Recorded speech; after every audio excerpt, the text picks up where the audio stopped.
শরীফুদ্দৌলা ইবনে শহীদ সৈকত বাংলাদেশের সবথেকে গর্বিত একজন আম্পায়ার এবং সফল একজন আম্পায়ার শরীফুদ্দৌলা শুধু বাংলাদেশেরই নয়, বর্তমান বিশ্বে সবথেকে গর্বিত এবং সফল আম্পায়ার শরীফুদ্দৌলা ইংল্যান্ড এবং ইন্ডিয়ার টেস্ট সিরিজে তাই প্রমাণ দিয়ে যাচ্ছেন একের পর এক। ইতিমধ্যে অবশ্য 10টির মধ্যে 9টি সঠিক সিদ্ধান্ত দিয়ে ফেলেছেন। এবারে বেন স্টোকসের এলবিডব্লিউর আউট দিয়ে তো আরো প্রশংসায় ভাসছেন শরীফুদ্দৌলা ইবনে শহীদ সৈকত।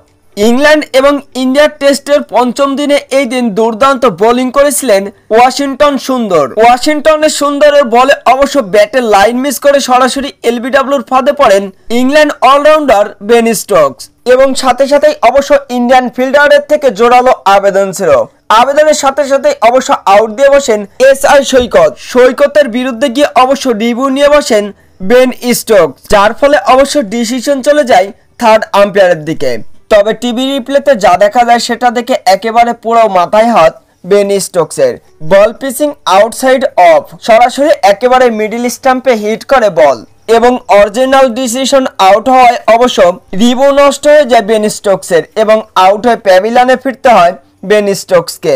আর সেই সাথে সাথে আরো একবার সফল সিদ্ধান্ত শরীফুদ্দৌলা ইবনে শহীদ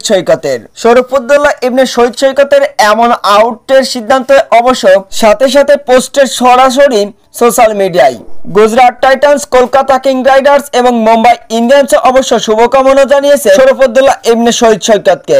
এমন গর্বিত সিদ্ধান্তে অবশ্য সকলে সন্তুষ্ট, তবে অসন্তুষ্ট হয়েছে এই দিন বেন স্টোকস, কেননা তিনি আউট হয়ে তার রিভিউটা নষ্ট হয়েছে সৈকতের বিপক্ষে চ্যালেঞ্জ করতে গিয়ে।